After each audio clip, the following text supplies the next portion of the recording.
Kita nak pergi mana ni?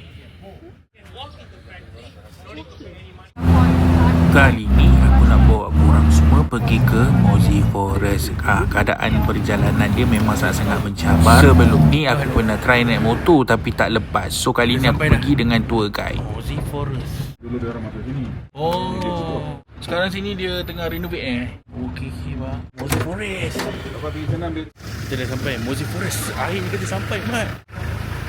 Ngam-ngam pula time kami pergi tu, dia punya trail yang sebenar dekat luar tu dia tutup tengah renovate. Jadi kami pergi masuk dekat dalam hutan guys. Memang best sangat experience dia lah. Itu lagi tinggi daripada awan. Tu awan di sana nampak. Awan di bawah tu kita lagi tinggi. Wah, kabus di sana. Ada kabus tu guys. Wah. Yes, kabus guys. 6,600. So no insects. Ada kabus. Pagi-pagi.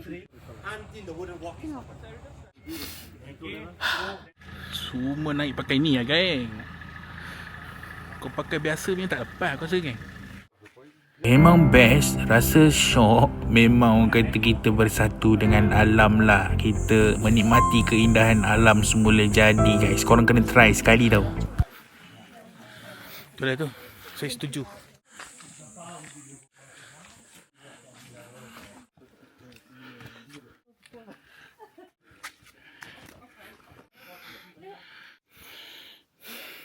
Okay, nice. Enjoy. Ambil ni kau. Alam tu guys, dalam guys. Sikit. Terima kasih. Semoga dimurahkan rezeki selalu. Dia berlumut lagi. Lumut ke apa dia ni? Dekat dalam ke dalam tu kan? Aku dekat Perak. So, dalam masa aku cakap dengan korang ni, aku dah sampai dekat Pahang. Pahang. Now we are at Pahang. Inilah batu. Tanah Perak sini Pahang. Border kan?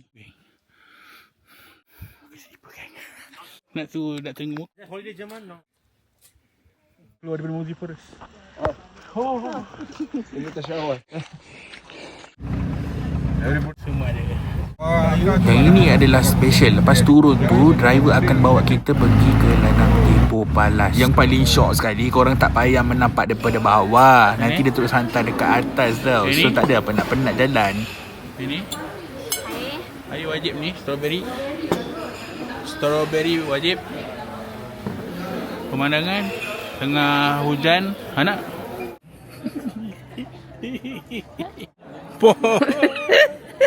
So, jumpa korang lagi. Jangan lupa belanja, like, comment and share, subscribe.